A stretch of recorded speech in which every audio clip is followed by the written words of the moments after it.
Vertel die mense 'n bietjie, wat maak jy? Ek maak 'n keer lewertjie gehad volgens. Nou gaan ek 'n eiertjie bak, maar in die lewertjie kan jy sien hoe lekker baie botter is daarin gesmelt. En lekker gaar te maak.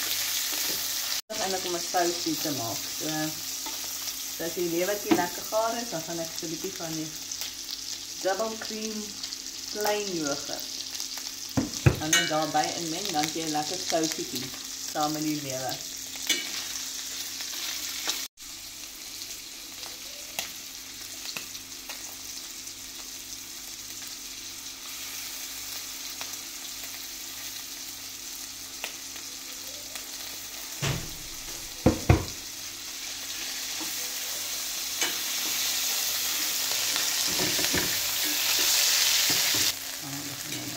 Romerig raak.